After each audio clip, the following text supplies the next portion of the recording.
Parlons peu, mais parlons bien. Identifier et répondre à nos besoins, c'est un besoin fondamental. Tout d'abord, identifier nos besoins, ça permet une communication beaucoup plus harmonieuse. Deux exemples. Vous dites « Tu ne ranges jamais tes affaires, cela m'agace, range-les ». Et à contrario, vous dites « J'ai besoin que tu ranges tes affaires pour me sentir bien ».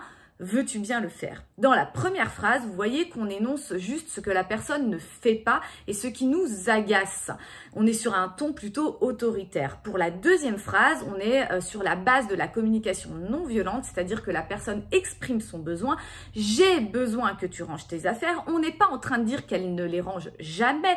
Donc cette affirmation ne peut pas être contredite. On ne peut pas contredire des besoins si c'est vous qui les exprimez. Et ceci va permettre une coopération de la personne beaucoup plus fluide. Alors, pour identifier nos besoins, il faut déjà savoir qu'un besoin, c'est un apport qui vient de l'extérieur, c'est une nécessité qui vient de l'extérieur qu'on va amener à soi pour nourrir un manque intérieur. Ces besoins, on peut les classer en 5 grands thèmes qui pourraient prendre la forme d'une pyramide en sachant qu'on ne peut pas combler un besoin supérieur dans la pyramide si nous n'avons pas comblé suffisamment un besoin qui est à la base de la pyramide. Alors tout d'abord, premier besoin qui est à la base de la pyramide, ce sont les besoins physiologiques, se nourrir, dormir. On considère que dans nos sociétés occidentales, ces besoins sont normalement comblés. Ensuite arrive le besoin de sécurité. Ça va être la sécurité de notre personne, la sécurité financière, la sécurité de notre foyer, de notre toit. Une fois qu'on a atteint ce niveau de sécurité, on peut atteindre le niveau 3, c'est-à-dire le besoin d'appartenance. Ça va être le besoin d'appartenance familiale, amicale, au sein d'une association ou même au sein d'un groupe de travail. Arrive après ce troisième besoin, le besoin d'estime de soi qui est très important et là on est plus en fait dans l'introspection et ça veut dire qu'on attend un petit peu plus de la vie que les besoins basiques entre guillemets. Et enfin tout en haut de la pyramide, on va avoir le besoin d'accomplissement. Ce besoin, on n'y arrive pas tous, ça dépend des personnes, parce que c'est aussi un besoin qui peut remettre en question ceux qui sont à la base et qu'on avait déjà acquis, comme quelqu'un qui dirait j'ai besoin de respecter mes valeurs, je veux changer pour cela mon travail. Elle remet tout en question et en fait, ça peut remettre aussi en question son besoin de sécurité. Alors ça, c'est très important à savoir parce que parfois, on va faire face à nos envies. Et on peut pas, par exemple, coacher ou nous-mêmes, on peut pas se lancer sur une envie. En fait, une envie, c'est quelque chose d'éphémère, de peu concret et qui nous leurre un petit peu. Je vous prends un exemple. En coaching, si quelqu'un arrive pour une reconversion professionnelle et qui nous dit, bah moi j'ai le besoin, alors il va pas le formuler forcément comme ça, mais de m'accomplir, j'ai besoin de devenir agent immobilier. Mais en réalité, le coach, quand il va questionner, il va se rendre compte qu'au niveau de l'appartenance au groupe de son travail, la personne n'en est pas du tout là. Donc en fait, elle ne peut pas devenir agent immobilier si au sein de son groupe, elle n'est pas reconnue en tant que telle. Et donc, vous voyez que les envies peuvent être antinomiques du besoin. Alors, ne pas confondre, hein, quand on a envie d'une pâtisserie, on va céder, on va rentrer dans la boulangerie. Mais ce qui peut être intéressant, on peut toujours se poser la question, c'est que pourquoi on cède à cette pâtisserie ou pourquoi on en a envie tout simplement. Peut-être que ça cache un besoin plus profond de réconfort, de fatigue, etc., etc. Alors, maintenant, comment reconnaît-on nos besoins, notamment par les petites phrases qu'on va prononcer, nous ou nos proches?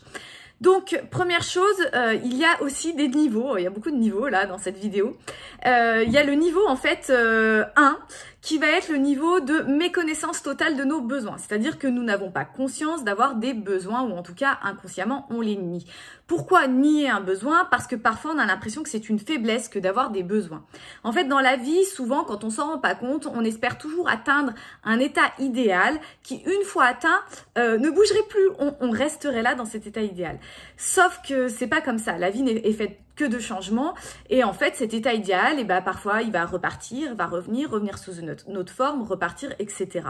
Il faut l'accepter pour vivre plus sereinement. Et puis il faut savoir aussi que par rapport à ça, quand on comble un besoin, c'est toujours un autre besoin aussi qui va se faire sentir après. Donc, pour revenir à ça, au stade 1 de méconnaissance totale de nos besoins, c'est une personne qui va dire « moi, je n'ai besoin de personne, je n'ai besoin de rien », par exemple.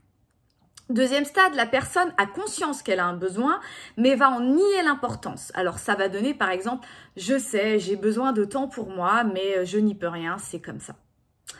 Troisième stade, la personne a conscience de son besoin, a conscience de son importance cette fois, mais est en incapacité d'y répondre. Alors, par exemple, dans un coaching, on va pouvoir avoir une personne qui va dire « j'ai besoin de sérénité, pour cela je sais que je dois le quitter, mais je n'y arrive pas, c'est la vie ».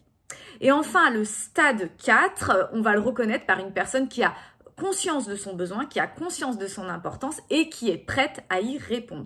Soit on le fait couramment soi-même, parce qu'on le fait tout le temps dans la vie, voilà. Soit à ce moment-là, on va se faire accompagner par un coach. Alors, si on ne se fait pas accompagner par un coach, comment prendre conscience? Donc, vous l'avez compris par ces petites phrases.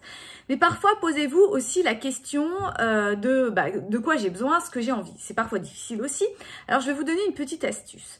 À ce moment-là, vous allez imaginer que vous avez une baguette magique qui vous permet de réaliser tout ce que vous voulez sans contrainte. Reprenons l'exemple d'une maman dans un coaching parental. On va lui dire, bah voilà, qu'est-ce que vous faites de cette baguette? Alors, elle va dire, par exemple, ça arrive souvent, je dis par exemple, mais ça arrive souvent, avec cette baguette magique, je rentre à la maison plus tôt, j'ai le temps pour aider les enfants à faire leurs devoirs, ceci se fait de façon calme et sereine. Une fois que ça a été fait, chacun va qu'à ses occupations et on est bien. Là, eh bien forcément, la personne se rend compte qu'elle a besoin de temps, ou en tout cas, dans cet exemple-là, plus de temps pour être à la maison. Dans un coaching, le coach va questionner qu'est-ce qui fait que ce besoin jusqu'à présent n'a pas été satisfait.